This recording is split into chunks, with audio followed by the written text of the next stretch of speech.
Hello, this video will be to demonstrate the performance of my Marantz 2230. I've done some extensive work on this on top of cleaning everything up, modified the transistors in here and put some modern preamp transistors in to give it a faster, cleaner signal.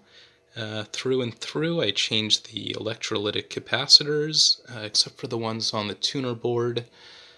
So you could see all these gold capacitors are Nishikon audio grade caps called Fine Gold. That's the name of the series. So I changed them on the power amp boards there. These are the output capacitors. That's the main power capacitor. Those are the caps on the power supply board. And then underneath here's the preamp. Those are changed as well with the buffer amp there. And I have the outputs hooked up to two 8-ohm dummy loads there. And the input is going to the auxiliary. This is a sine wave at 1 kilohertz with a 1 volt peak amplitude. I have the red channel hooked up to the red trace and the left channel hooked up to the yellow trace. So I'll turn this on. I'll just mention in advance to anyone who's owned one of these amplifiers with the out the incremental balance where it doesn't click into place, you could always play with this to just kind of perfectly center the amplitude on the left and right channel. So I will slowly, it's too bad the color's not coming through, but these are nice sky blue LEDs. They look a little bit green in the video. So I'll turn up the amplitude until we see it here.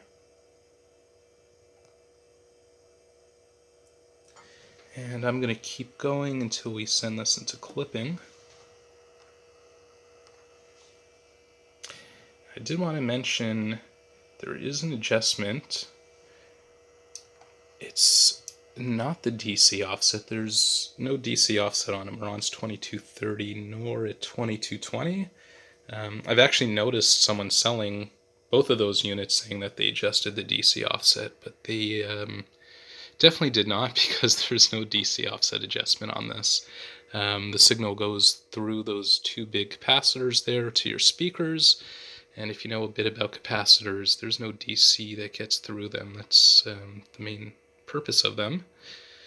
There is an idle current adjustment here that you want to set to 5 millivolts, and this adjustment here is basically to bring your whole signal up and down. It's not a DC offset.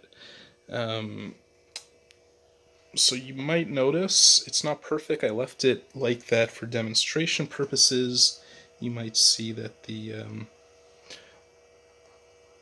right channel clips a little bit unevenly on the bottom.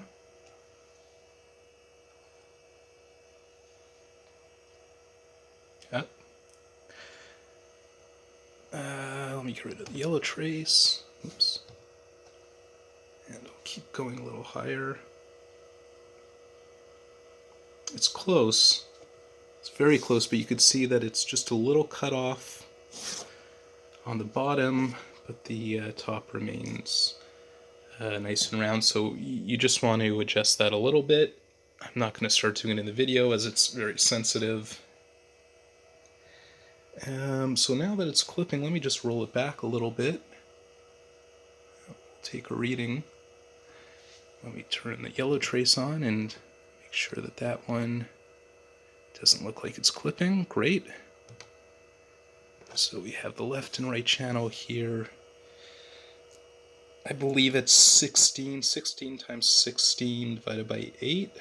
That's about 32 watts. And this is at 1 kilohertz. I'm going to change the frequency. Let's crank it all the way up to 20 kilohertz.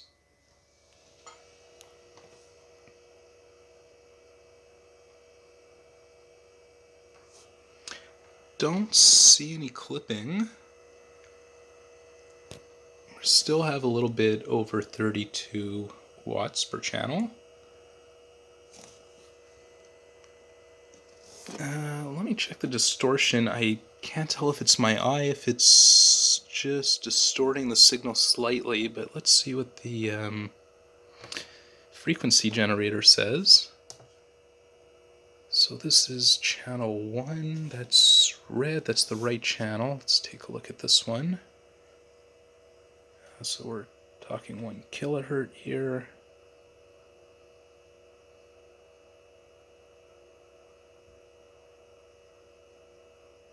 Oh, sorry, 20 kilohertz. And this is your 20 kilohertz signal. And these are the inaudible harmonics, but let's see what comes before that. So this is at 10 kilohertz. And basically what this is saying is, although we have a 20 kilohertz signal coming in, and this is the amplitude of 20 kilohertz, as it deviates from that, you could see it has like a logarithmic descent. But there is a harmonic that's half the frequency, that's the even harmonic, and it's basically saying that most of the signal is composed of 20 kilohertz, but there's a bit of a overlapping signal in there also. And this is a logarithmic scale, so basically every time it goes down a block, it's not doubling from here to here, it's exponentially increasing or decreasing as you go up.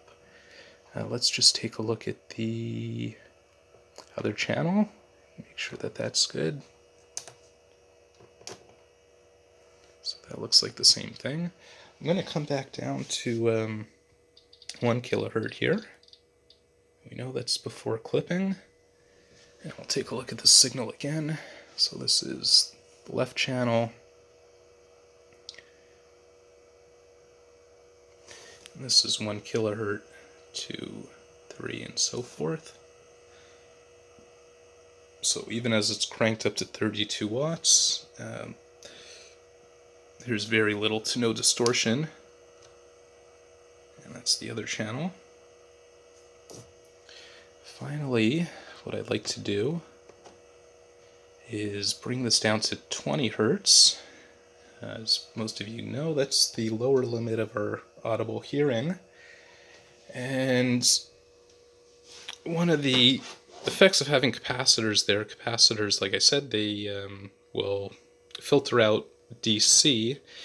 As your frequency decreases, you're getting closer and closer to DC. So what you would expect is that these capacitors would actually have some effect on the bass. I mean, anyone who knows Marantz, when you listen to this, they pump out a nice sounding bass, but in terms of math and measurement, it could be a bit of a different story. So 200 hertz, 100, here we are down at 20.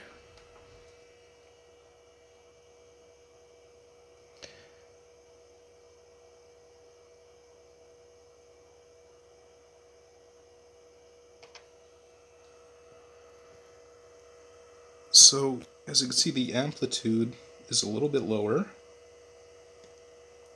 Like I said, as we're going down in frequency, those capacitors essentially are filtering out the bass.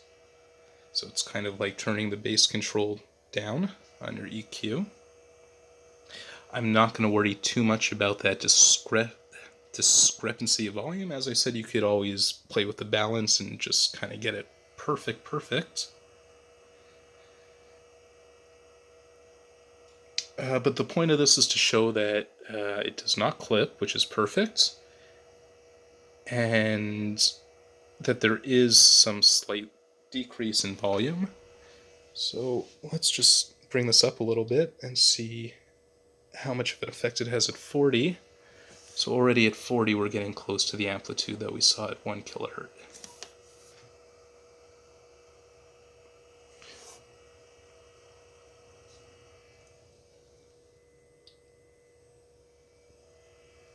I'm just going to keep stepping 10 hertz at a time.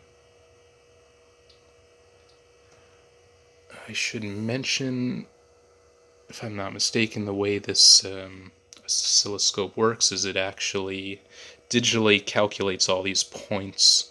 So what you'll notice is that as I change the time spectrum, it'll actually change the average voltage here. So, for example,